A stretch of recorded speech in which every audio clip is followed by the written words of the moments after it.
E aí, poderosa, você viu a mensagem do dia de hoje? Que é para você focar nos seus objetivos e não no como. E essa frase, ela faz muito sentido para mim, já faz alguns anos, porque mesmo antes de eu me tornar coach, eu já era uma pessoa que trabalhava com metas. Eu sempre gostei de ter metas porque eu percebia em mim a diferença da minha motivação, do meu foco e até da questão de disponibilizar recursos internos para realizar algo quando esse algo era uma meta. Então eu conseguia perceber, mesmo assim, sem saber o conhecimento técnico, que é o que eu tenho hoje, eu me conhecia o suficiente para saber que quando eu estabelecia uma meta, eu conseguia ter muito mais foco, disciplina e força de vontade para realizar essa meta. Então, metas para mim não é uma novidade. Porém, depois que eu comecei a mudar o meu mindset e sonhar maior e sonhar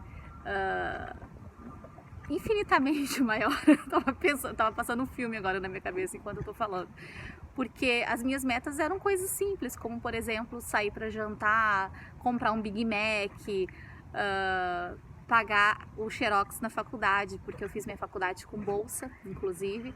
Então eram coisas assim pequenas. Aí quando deu um estalo que eu falei, pô, sonhar pequeno e sonhar grande dá o mesmo trabalho. Por que eu tô sonhando com um Big Mac, sonhando em pagar a van para me levar para casa depois da faculdade, que eu fazia as aulas à noite, eu ainda tinha que enfrentar 2 ônibus para chegar em casa. Eu falava assim, não, gente, pô, eu tenho que sonhar em ter meu carro, eu tenho que sonhar em ter um apartamento melhor, num lugar mais bem localizado, enfim. E aí eu comecei a expandir meu mindset de lá para cá, o negócio foi expandindo e muito.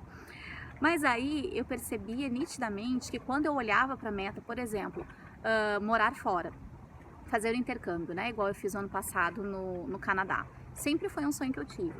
Aí quando eu olhava para essa meta e começava a procurar os locais para eu ficar e via a questão do dólar e tudo muito caro e a escola cara, e aí eu queria ficar sozinha, né? Pela questão de ter mais privacidade, de ser porque eu ainda era casada, então eu achava que era mais adequado eu ficar sozinha, enfim.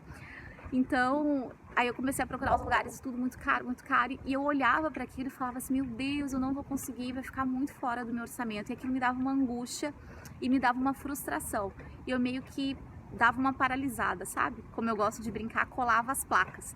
Aí eu ficava assim, estacionado, ficava, quer saber, acho que é melhor deixar pra lá, eu tenho que trabalhar mais, fazer mais dinheiro.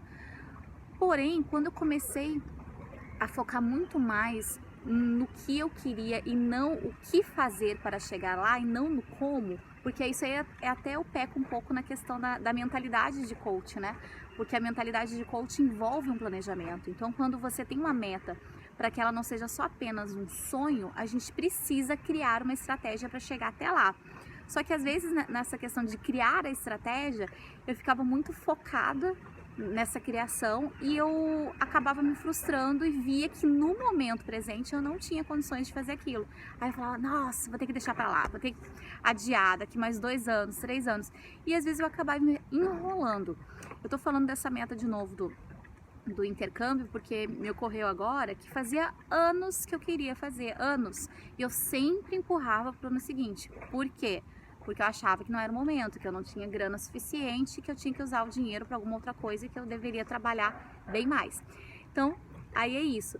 Então a gente precisa focar no que a gente quer, porque aí, primeiro, tem 2 motivos. O universo ele vai se encaminhando de mostrar chances a você para que você conquiste essa meta e você internamente na questão neurológica, na questão assim do seu subconsciente, você começa a seguir em frente com, eu não diria assim facilidade, mas assim com mais vontade, porque senão você trava mesmo. Então hoje eu tô com uma meta bem maior, mas bem maior. E aí quando eu olho só pra meta sozinha, eu falo assim, Bianca, acorda, filha, não vai dar não, não agora, só daqui uns 10 anos. Eu falo, não, eu vou focar nela. Eu acordo, durmo pensando nela e joguei assim pro universo e joguei pro meu subconsciente que ele deu um jeito de arrumar uma estratégia para conseguir realizar essa meta. E aí quando Eu era jovem, há muitos anos atrás. Eu lembro que eu contei dessa meta de morar fora para uma pessoa. Eu estava trabalhando nesse dia, fazendo um evento, trabalhava com eventos lá em Porto Alegre. E aí eu conversei com uma pessoa nessa mania de querer compartilhar sonhos e incentivar as pessoas a sonharem grande também. Aí eu atirei pérola aos porcos, não sei se você já ouviu essa expressão. Eu falei do meu sonho para essa pessoa, falei toda empolgada, falei que eu queria morar fora, falei que eu queria ter meu apartamento, meu carro, né, que eu queria crescer intelectualmente, fazer faculdade, curso, ter uma profissão que eu amasse, falei tudo que eu queria, que é o que eu tenho hoje. E aí essa pessoa olhou bem na minha cara e falou assim: acorda, você não tem nem onde cair morta, você tá escolhendo se você almoça ou se você janta, e você tá achando que você vai morar fora um dia, que você vai conhecer vários países, você mal vai sair do seu bairro. E a pessoa falou isso pra mim e eu fiquei assim, super sentida no momento. Só que naquela época eu não tinha o esclarecimento que eu tenho hoje. Hoje, quando uma pessoa me fala isso, entra aqui, sai aqui e eu deleto completamente. Porque isso é uma limitação da pessoa e não minha. Então ela só tá colocando pra fora algo que ela acredita, que é a realidade dela, não a minha. Só que na época eu fiquei muito chateada. E aquilo bateu no meu coração. E aí toda vez que eu via que a minha meta estava muito longe, toda vez que eu tinha 10 reais e que eu tinha que escolher se eu almoçava ou jantava, porque é verdade isso, eu trabalhava com eventos e às vezes as pessoas pagavam, às vezes as pessoas não pagavam, às vezes elas demoravam para pagar. E eu lembro que nesse dia eu estava em Caxias fazendo um evento, até foi... Não, melhor eu não falar.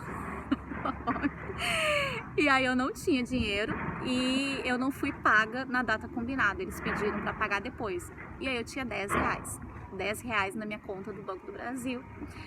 E eu fui no supermercado, porque eu não podia comer no restaurante, né? Óbvio que onde eu ia comer com 10 reais? Aí eu tive que comprar um sanduíche e escolher se eu comia ele na hora do almoço ou se eu comia ele na hora do jantar. Então, assim, pra mim a meta máxima que eu poderia alcançar era sair pra jantar em um restaurante. E hoje, assim, pra mim é uma coisa super normal, uma coisa assim que faz parte do meu cotidiano. Eu lembro, inclusive, que as primeiras vezes que eu comecei a ir a restaurantes, né, que aí eu comecei a ter uma condição um pouco melhor, eu nunca escolhia o prato, eu sempre escolhia pelo preço. Então, muito provavelmente eu sempre pedia frango e salada. Por isso, inclusive, que eu tenho um pouco de trauma de frango, tá? Então, inclusive, se você for me convidar para almoçar ou jantar na sua casa, por favor, faça outra coisa que não seja frango, porque eu já comi muito frango na minha vida, porque era mais barato. Então, hoje, graças a Deus, graças ao meu trabalho, todas as oportunidades que surgiram, e graças a eu me preocupar sempre em colocar o meu foco em realizar a meta e não no como, é que eu estou aqui hoje. Inclusive, hoje eu posso comer lagosta se eu quiser. Eu não estou falando isso para me gabar, nada disso, não me interpretem mal. Eu estou falando isso justamente para que você se inspire em mim. Pô, gente, eu não nasci em berço de ouro, eu não tive pais com dinheiro, pelo contrário, fiz faculdade com bolsa, comi hambúrguer demais, o churrasco com a galera da faculdade, eu lembro que a gente não tinha grana, então era pão e salsichão. Então, assim, eu já passei por isso. E eu não cheguei aqui à toa. Eu cheguei trabalhando e acreditando e fazendo por onde e sempre tentando evoluir. E não interessa onde eu estou e qual é o tamanho da minha meta e o que é a minha meta. Se é uma meta intelectual, se é uma meta material, se é uma meta cultural, não interessa. Eu sempre estou me preparando para ela. Inclusive, eu estou aqui, ó. Estava fazendo o Milagre da Manhã e parei para fazer essa reflexão aqui com você. Então, um beijo grande e até o nosso próximo bate-papo.